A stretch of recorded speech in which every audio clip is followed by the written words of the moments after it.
Opa Oma yang terkasih dalam Tuhan Yesus Kristus, selamat pagi, selamat tahun baru 2021. Kita bertemu kembali dalam persekutuan usia indah pada awal tahun baru ini. Kita bersyukur pada Tuhan Bapa yang Maha Kasih, bahwa kita Opa Oma, Bapak Ibu sekalian, masih diberi kesempatan untuk memasuki tahun 2021.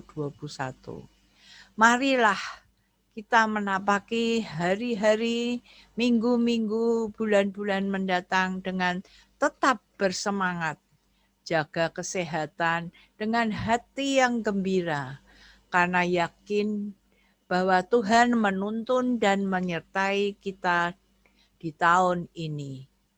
Opa, Oma, Bapak, Ibu, sebelum kita mendengarkan dan menyimak firman Tuhan, marilah kita menyiapkan hati, memuji dan memuliakan Tuhan dengan menyanyi bersama dari PKJ nomor 198, ayat yang pertama dan yang kedua saja.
Selamat pagi, Omo Opa yang terkasih di dalam Tuhan.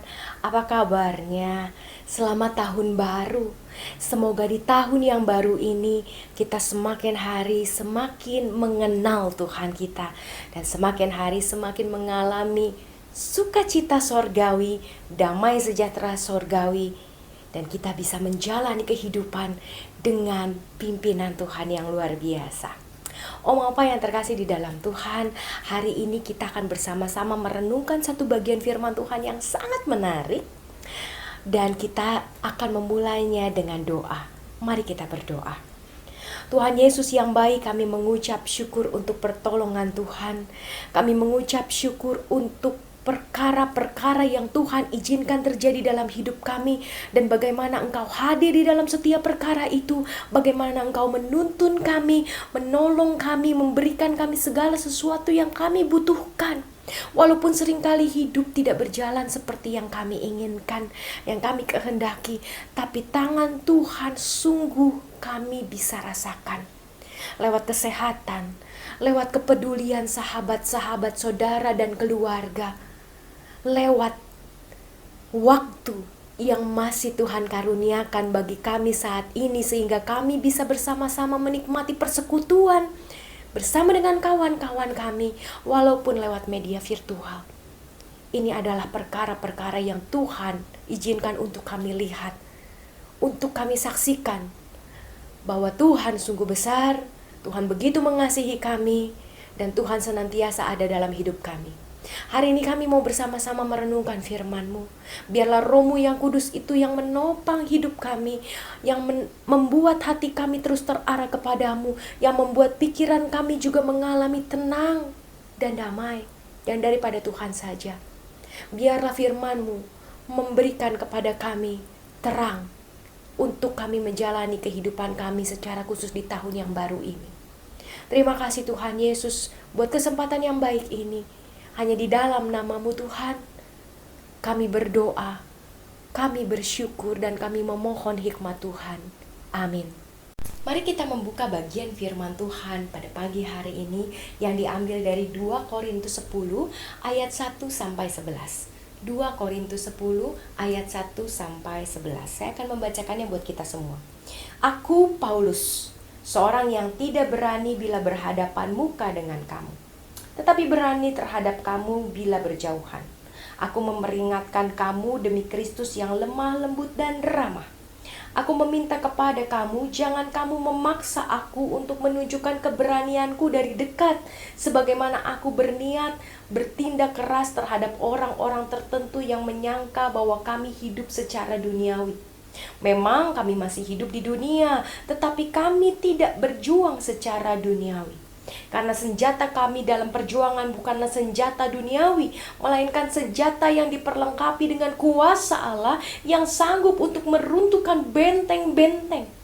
Kami mematahkan setiap siasat orang dan merubuhkan setiap kubu yang dibangun oleh keangkuhan manusia untuk menentang pengenalan akan Allah. Kami menawan segala pikiran dan menaklukkannya kepada Kristus. Dan kami siap sedia juga untuk menghukum setiap kedurhakaan bila ketaatan kamu telah menjadi sempurna. Tengoklah yang nyata di depan mata kamu. Kalau ada seorang benar-benar yakin bahwa ia adalah milik Kristus, hendaklah ia berpikir dalam hatinya bahwa kami juga adalah milik Kristus sama seperti dia. Bahkan jikalau aku agak berlebih-lebihan bermegah atas kuasa yang dikaruniakan Tuhan kepada kami untuk membangun dan bukan untuk meruntuhkan kamu, maka dalam hal itu aku tidak akan mendapat malu. Tetapi aku tidak mau kelihatan seolah-olah aku menakut-nakuti kamu dengan surat-suratku. Sebab kata orang, surat-suratnya memang tegas dan keras, tetapi bila berhadapan muka sikapnya lemah dan perkataan-perkataannya tidak berarti. Tetapi hendaklah orang-orang yang berkata demikian menginsafi bahwa tindakan kami bila berhadapan muka sama seperti perkataan kami dalam surat-surat kami bila tidak berhadapan muka.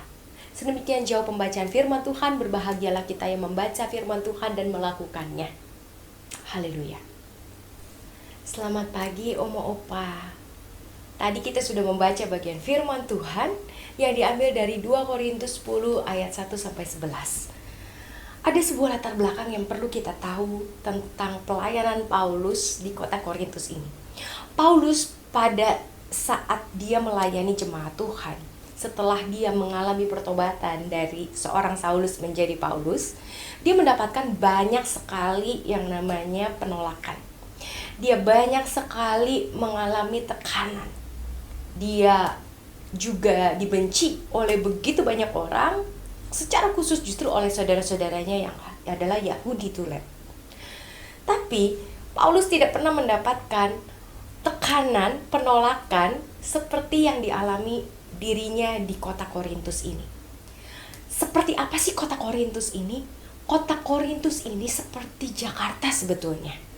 Merupakan kota pelabuhan, kota perdagangan, di mana begitu banyak orang dari segala suku bangsa datang untuk berjual beli, untuk bekerja, dan juga untuk melakukan hal-hal yang baik maupun yang tidak baik, karena kota Korintus juga merupakan kota penyembahan terhadap dewa-dewi Yunani. Dan tentunya bukan hal yang mudah buat Paulus berada di dalam kota yang sangat kompleks. Begitu banyak cara pandang, begitu banyak latar belakang, begitu banyak suku bangsa, banyak sekali hal-hal yang membuat Paulus perlu lebih sabar, karena dia sedang berhadapan dengan kepelbagaian. Kita tentunya tidak bisa asal bicara ketika kita bicara atau berkhotbah atau kita mengajar pada sebuah komunitas yang multi, yang terdiri dari berbagai macam usia, berbagai macam suku bangsa, berbagai macam cara pandang, berbagai macam bentuk spiritual, iman, dan lain sebagainya. Kesabaran Paulus betul-betul diuji di kota Korintus ini, karena dia harus melakukan pelayanannya tetap. Dia tidak boleh menghindar. Dia bilang, aduh ini kota terlalu susah buat saya, lebih baik saya ke kota lain saja yang lebih mudah. Tidak, bukan Paulus seperti itu. Paulus yang kita kenal, yang ada menulis di dalam Alkitab, yang menjadi rasul yang luar biasa. Justru sejak dia berjumpa dengan Yesus, dia mengalami perubahan total. Kalau dulu dia diserang, kalau dulu dia ditekan, maka dia akan tekan balik, dia akan serang balik. Bahkan ketika dia tidak ditekan pun, dia justru yang menyerang. Bapak Ibu ingat nggak apa yang dilakukan seorang Saulus sebelum dia berjumpa dengan Tuhan Yesus sendiri di kota Damsyik? Dalam perjalanan di jalan lurus ke arah kota Damsyik, dia adalah seorang pembunuh.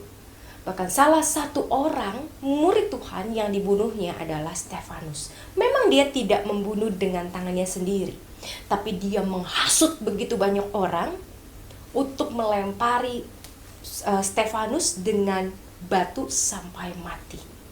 Dan dia ada di situ. Dia menyaksikan pembunuhan yang kejam itu.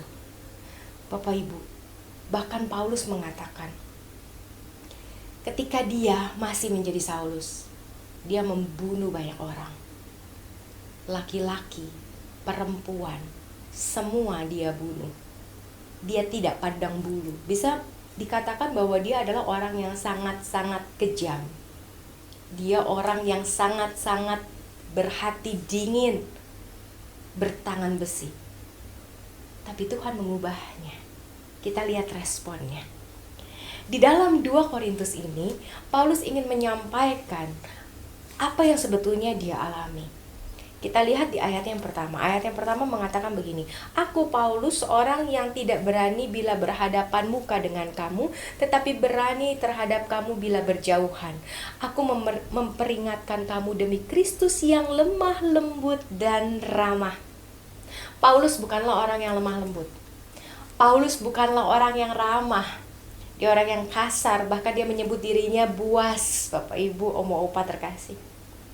Tapi di sini dia sedang menunjukkan kerendahan hatinya sebagai seorang manusia, sebagai seorang pelayan Tuhan.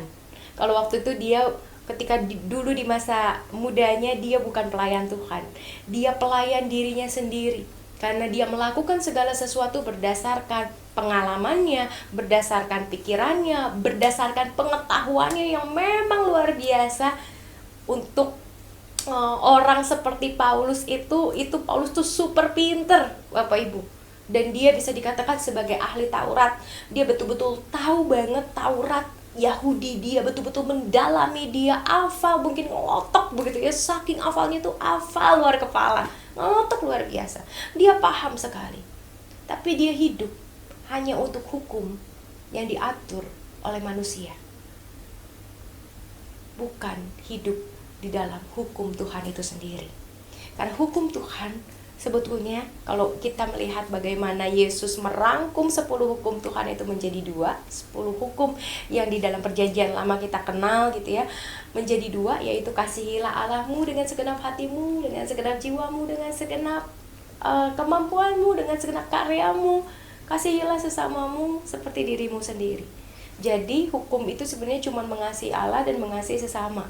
Tapi ketika memang dijabarkan di dalam tradisi Yahudi, hukumnya menjadi banyak. Masalah halal, tidak halal, dan lain sebagainya. Tentu bukan yang salah bukan hukumnya. Hukum waktu itu dibuat oleh Musa dan seluruh pemimpin-pemimpin bangsa Israel supaya bangsa Israel itu hidup benar. Supaya bangsa Israel itu melepaskan cara hidup mereka sebagai budak Mesir menjadi cara hidup bangsa yang lebih baik, lebih beradab. Jadi hukum pada awalnya dibuat untuk menjadi lebih beradab. Tapi orang-orang akhirnya mengaitkan diri, segala sesuatu dilihat hukumnya, dilihat hukumnya, dilihat hukumnya. Dan hukum itu mulai banyak melenceng ketika para pemimpin mulai juga melenceng hatinya dari Tuhan. Kita lihat ya, bagaimana kehidupan kita di tengah bangsa ini. Bagaimana kalau kita punya pemimpin-pemimpin yang memutarbalikkan fakta. Bagaimana kalau kita punya pemimpin-pemimpin yang memutarbalikkan hukum, menggunakan hukum untuk kepentingan diri sendiri, menggunakan ayat Alkitab untuk kepentingan diri sendiri. Dan itu banyak di dunia.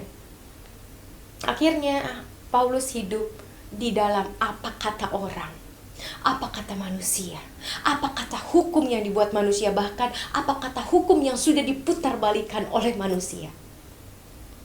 Paulus sadar ketika berjumpa dengan Yesus bahwa bukan itulah yang penting, bukan itulah yang utama. Sehingga akhirnya Paulus yang buas itu diubah Tuhan menjadi lemah lembut dan ramah. Ini adalah bentuk bagaimana Paulus menyatakan cinta kasih Allah, menyatakan firman Allah, bagaimana dia hidup di dunia tapi tidak berjuang secara duniawi. Karena kalau dia masih mau mengikuti karakter dia yang lampau, yang gak usah ditekan pun dia yang tekan, gak usah diserang pun dia yang serang, gak usah dikejar pun dia yang ngejar, dia yang bunuh. Kalau dia masih menggunakan karakter lama dia, kalau dia masih menggunakan cara kerja dia, cara pelayanan dia seperti waktu dia masih jadi Saulus, maka kita tidak akan pernah ada, Bapak Ibu. Paulus itu menjadi berkat yang luar biasa buat orang-orang pada masa itu di luar Yahudi. Dari mulut ke mulut, dari mulut ke mulut, dari pengalaman ke pengalaman orang-orang non-Yahudi yang mungkin datang berkumpul di kota Korintus lalu kembali ke daerahnya masing-masing. Itulah juga cara Injil tersebar ke seluruh dunia. Paulus menolong kita untuk dapat melihat bagaimana hidup seharusnya dijalankan. Kita boleh hidup ditentang, tapi bukan berarti kita harus menentang. Kita boleh hidup dibenci, tapi bukan berarti kita membalas juga dengan kebencian. Kita boleh diremehkan, tapi bukan berarti kita boleh meremehkan orang lain. Kita boleh ditekan sampai rasanya engap, pengen nangis, pengen teriak, pengen marah, pengen merasa kecewa. Tapi kita lihat apa yang dilakukan oleh Yesus Kristus. Kita hidup mengasihi musuh kita. Kita hidup mengasihi orang yang meremehkan kita, yang menekan kita, yang mengkritik kita secara pedas. Kita hidup di dalam cinta kasih Kristus yang lemah lembut dan ramah. Dalam ayat yang pertama, Paulus ingin mengingatkan kepada kita bagaimana caranya hidup di tengah dunia, bukan dengan secara duniawi, tetapi secara Kristus. Seperti apa maunya Kristus. Dan di ayat pertama juga, dia menyatakan kelemahannya. Buat orang seperti Paulus yang gagah berani, yang dulunya adalah sebagai seorang penganiaya jemaat, mau nggak kira-kira dilihat kelemahannya? Nggak usah dia punya kelemahan aja, orang sudah menjauh dari dia karena dulu dia adalah seorang pembunuh. Nggak perlu dia menyatakan diri sebagai orang yang nggak berani aja, kalau berhadapan muka dengan muka, orang juga nggak mau berhadapan muka dengan dia. Kenapa? Karena tahu bahwa dia itu dulu orang yang sangat jahat. Dan mungkin karena kejahatannya itu, Paulus bisa sangat tidak dipercaya oleh orang lain, termasuk oleh umat yang dilayaninya. Bisa saja orang-orang langsung jadi pikiran negatif gitu ketika ngelihat Paulus. Wah, ini kan Saulus nih. Ini Saulus yang dulu pernah membunuh saudara-saudara kita yang ikut Tuhan, yang menjadi pengikut Kristus. Wah, jangan percayalah sama dia. Dia mah gak bisa dipercaya. Dia itu gak mungkin lah bisa bertobat. Gak mungkin lah dia mengalami pertobatan. Gak mungkin dia jadi pengikut Kristus. Jangan dengarkan dia. Coba bayangkan apa perasaan Paulus kalau dia mendengar orang-orang yang dia layani setelah dia bertobat berkata demikian. Wah, sangat berat ya Oma Opa. Sungguh bukan hal yang menyenangkan. Tapi Paulus dengan kerendahan hati dia mengatakan, ya, memang aku gak berani kalau berhadapan muka dengan kamu. Aku memang gak berani. Dan itu diulang lagi pada ayatnya yang terakhir, dikatakan di sini ayat 9, tetapi aku tidak mau kelihatan seolah-olah aku menakut-nakuti kamu dengan surat-suratku. Sebab kata orang surat-suratnya memang tegas dan keras, tetapi bila berhadapan muka sikapnya lemah dan perkataannya tidak berarti. Tetapi hendaklah orang-orang yang berkata demikian menginsafi bahwa tindakan kami bila berhadapan muka sama seperti perkataan kami dalam surat-surat kami bila kami tidak berhadapan muka. Paulus ingin menyatakan bahwa sikapnya tetap teguh, tapi bukan berarti caranya harus keras. Sikapnya terhadap iman, terhadap Kristus, terhadap imannya kepada Kristus tetap teguh dan tidak bisa tergoyahkan oleh apapun. Tapi bukan berarti dia harus memaksa. Bukan berarti dia harus melakukan kekerasan sehingga orang-orang itu percaya pada Kristus.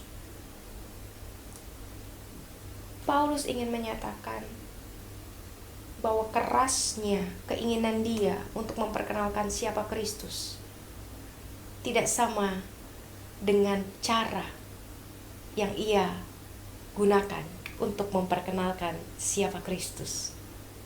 Justru cara yang lemah lembut dan ramah itulah yang bisa membuat Kristus menetap dalam hati setiap pendengarnya. Memang dia difitnah secara luar biasa. Banyak orang yang melihat kelemah lembutan Paulus ini sebagai ketakutannya. Dia mah gak berani, dia mah penakut, makanya ngomongnya juga kelemar-kelemar, enggak yang pu gitu, yang tegas sekali gitu ya, penuh dengan energi. Enggak seperti itu. Memang bukan Paulus yang dulu, bukan Saulus yang dulu. Paulus menggunakan cara yang berbeda. Paulus menggunakan nada yang tepat untuk menggapai orang lain. Tapi itu tidak mengubahkan iman pada Kristus. Bapak Ibu yang terkasih di dalam Tuhan, Oma Opa, hari ini kita belajar 3 hal tanpa sadar. Yang pertama, kita belajar tentang bagaimana harus hidup, yaitu hidup sebagai anak-anak Tuhan yang memegang karakter Tuhan Yesus Kristus, yaitu ramah dan lemah lembut. Secara khusus kita belajar nilai ini dari Paulus, bahwa dia harus ramah kepada setiap orang. Gak boleh bentak-bentak sama orang-orang, gak boleh culas, gak boleh membedakan satu sama lain. Gak boleh, kamu mah gak bakal layak lah jadi orang Kristen. Yang layak itu orang yang seperti ini. Dia tidak boleh membedakan, dia tidak boleh meremehkan. Dia harus merangkul semua orang. Itulah arti kata ramah. Dia merangkul semua orang, tidak peduli dari mana bangsanya, golongan usianya, pekerjaannya, imannya yang sebelumnya. Dia ramah dan merangkul semua orang. Dan buat orang lain mungkin itu bentuk kelemahan, bentuk tidak berani menyatakan siapa yang benar, bentuk tidak mau menegur. Padahal nggak seperti itu, bukan seperti itu maksudnya. Jadi pertama, kita harus hidup seperti Kristus hidup. Kristus itu disiksa, Kristus itu ditolak, Kristus itu difitnah. Tapi tidak dia balik memfitnah, dia tidak balik memaksa, dia tidak balik marah-marah, dia tidak balik melakukan hal-hal yang bisa dia lakukan sebagai Allah. Yang kedua, kita perlu menyatakan dengan kerendahan hati kelemahan kita, bahwa kita juga punya kelemahan. Sebagai manusia, saya sebagai seorang hamba Tuhan, saya punya kelemahan. Dan seringkali banyak orang tidak mau dilihat kelemahannya, maunya dilihatnya kelebihannya saja. Padahal mengakui kelemahan adalah bentuk kerendahan hati ya. Bukan berarti membodohi, membuat diri seperti orang bodoh. Emang saya ini bego, emang saya ini bodoh, emang saya emang gak bisa apa-apa. Bukan begitu. Tapi ketika kita mau melihat kelemahan kita, seperti Paulus melihat kelemahannya, dia melihat kelemahannya itu justru menjadi sempurna ketika ada Kristus di dalamnya. Makanya kalau Omo, Opa, Bapak Ibu ingat, ada satu ayat yang sangat luar biasa yang pernah Paulus katakan, di dalam kelemahanku, kuasamu sempurna. Kita katakan sama-sama ya, 2, 3. Di dalam kelemahanku, kuasamu sempurna. Dan itu yang dilakukan oleh Paulus. Dia menyatakan kelemahannya, bukan supaya orang iba, bukan supaya orang juga meremehkan dan merendahkan dia, tapi justru dia mau menyatakan kuasa Kristus yang luar biasa itu justru lewat kelemahannya. Dulu orang yang buas jadi lemah lembut. Dulu orang yang selalu maunya perang, sekarang jadi ramah. Dulu orang yang maunya membeda-bedakan, meremehkan orang lain, sekarang menjadi sahabat buat semua orang. Dan yang ketiga, ketika Paulus difitnah sekalipun, itu tidak mengubahkan imannya kepada Kristus. Ketika kita mendapatkan masalah sekalipun, jangan sampai masalah itu mengubah iman kita pada Kristus, jadi kita akhirnya bersungut-sungut sama Kristus. Tapi justru sebaliknya, makin kuatlah iman kita, makin baiklah cara kita untuk menunjukkan keberimanan kita. Tuhan pasti menolong. Tuhan Yesus memberkati. Selamat pagi. Mari Oma, Opa, Bapak Ibu yang terkasih di dalam Tuhan, kita berdoa. Tuhan Yesus yang baik, pada hari ini kami mau bersama-sama mengingat sahabat-sahabat kami, saudara-saudara kami yang sedang bergumul, secara khusus bergumul karena duka cita, karena penyakit, karena virus COVID-19. Tuhan, kiranya Engkau bersama dengan mereka, berjuang bersama dengan mereka, menolong mereka untuk tetap teguh, menolong mereka untuk tetap setia, untuk tetap mempertahankan iman mereka dengan kuat. Walaupun mereka mewujudkan iman itu dengan kelemah lembutan, dengan ucapan syukur, bukan dengan sungut-sungut, bukan dengan keluh kesah. Kami sebagai manusia, ketika masalah datang, ada kalanya kami berkeluh kesah, Tuhan. Ada kalanya ketika masalah menghampiri hidup kami, ketika derita menghampiri hidup kami marah. Tapi hari ini kami mau bersama-sama berdoa bagi diri kami sendiri, juga buat saudara-saudara kami. Apapun yang Tuhan izinkan terjadi dalam hidup kami, jangan biarkan Tuhan hati kami melenceng darimu. Seperti bagaimana Paulus terus teguh di dalam imannya, kasihnya kepadamu dan kepada sesama. Walaupun dia ditekan, dia difitnah, dia dibenci, dia disiksa, dia ditangkap, dia dibelenggu. Tapi itu semua tidak mengubah cinta dan imannya kepadamu. Dan itu juga yang mau kami rasakan. Berikan kami kekuatan Tuhan. Kekuatan yang Kau berikan kepada Paulus, berikan jugalah kepada kami melalui Roh-Mu yang kudus, yang hidup dan tinggal dalam diri kami. Dan saudara-saudara kami yang sedang berjuang menghadapi duka cita, menghadapi penyakit, menghadapi masalah dan pergumulan hidup yang datang dalam kehidupan mereka, bahkan di awal tahun ini. Kami berdoa juga Tuhan secara khusus buat saudara-saudara kami yang berulang tahun. Secara khusus kami berdoa untuk Ibu Christine Suhendra, untuk Oma Wawi, untuk Ibu Syuela, untuk Ibu Diana Suhendra, untuk Pak Endang, untuk Ibu Teti Irianto, untuk Ibu Subuh. Tuhan, kuatkan setiap saudara-saudari kami ini, sehingga mereka ditambah usia. Dengan pertambahan usia ini, mereka juga terus bertambah imannya, pengharapannya, dan kasihnya.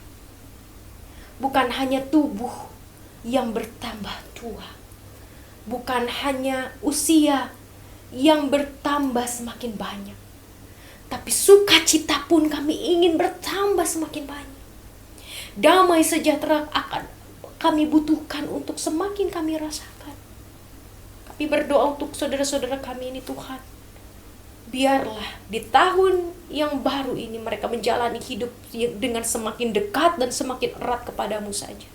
Karena Kaulah penolong, Kaulah Raja kami, Kaulah Juru Selamat kami yang satu-satunya. Dan tidak ada Allah seperti Engkau.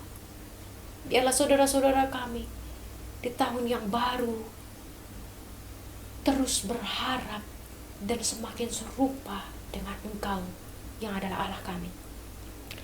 Terima kasih Tuhan Yesus.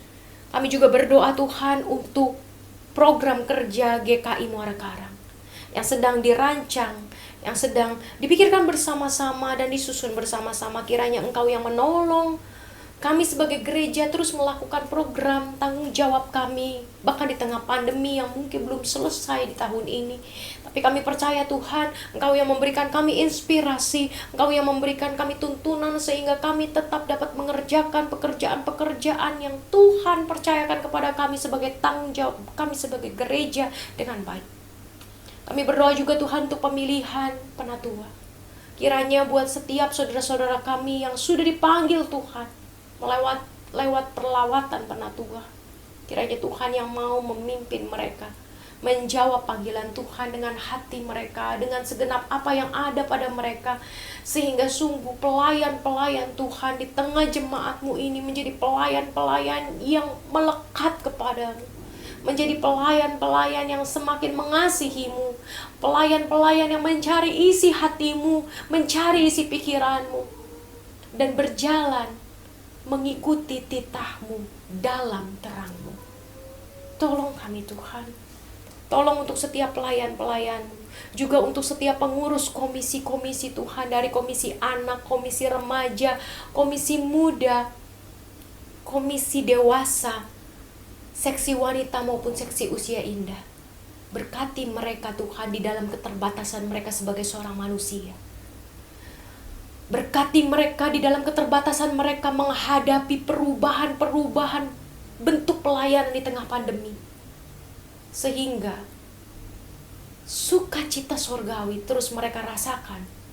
Bahkan di tengah tekanan, di mana mereka harus melayani jemaat Tuhan dengan cara yang tidak biasa, dengan cara yang baru. Dan biarlah Tuhan yang menopang setiap pelayan-pelayan. Terima kasih Tuhan Yesus.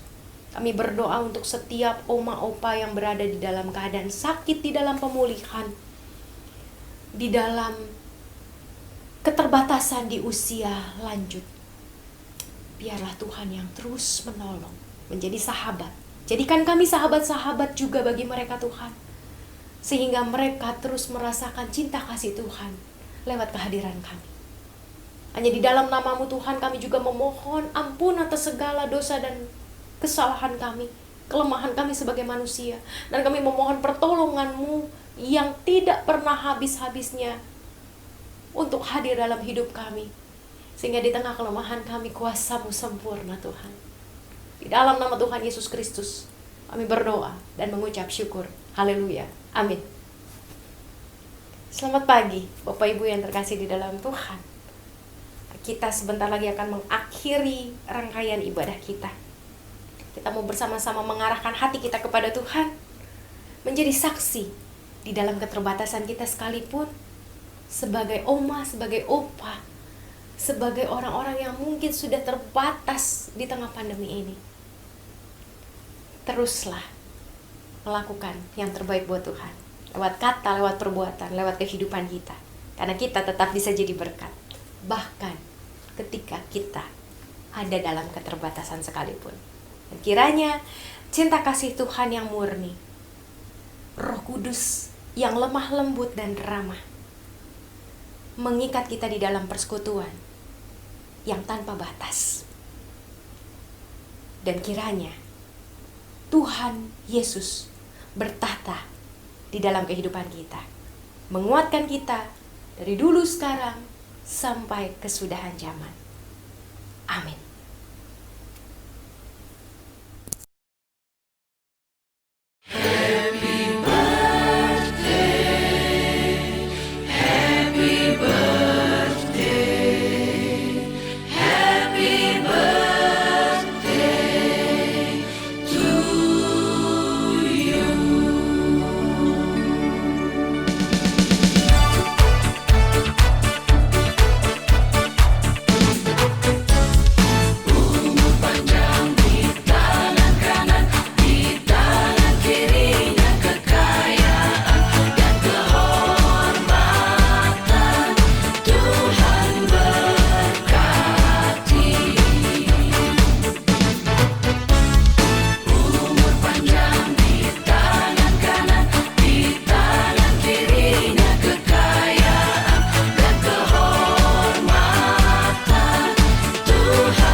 Perubahan ajaib terjadi padaku sejak di hari hatiku. Ada terang dalam hati dan harap penuh sejak di hari hatiku. Sejak di hari hatiku. Sejak di hari hatiku. Hidupku berubah menjadi berarti sejak Yesus di hatiku. Hidup yang sia-sia telah ku tinggalkan sejak dia di hatiku. Keselamatan dan kasih kini ku terima sejak dia di hatiku.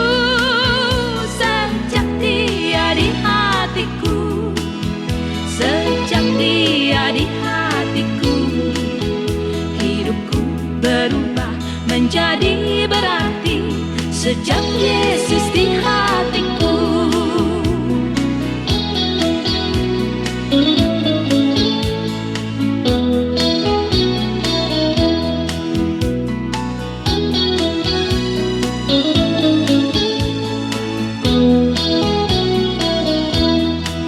Sekarang ku melangkah dengan sukacita sejak dia di hatiku. Tiada keraguan dalam pengharapan sejak dia di hatiku. Sejak dia di hatiku. Sejak dia di hatiku. Hidupku berubah menjadi berarti sejak Yesus di hatiku.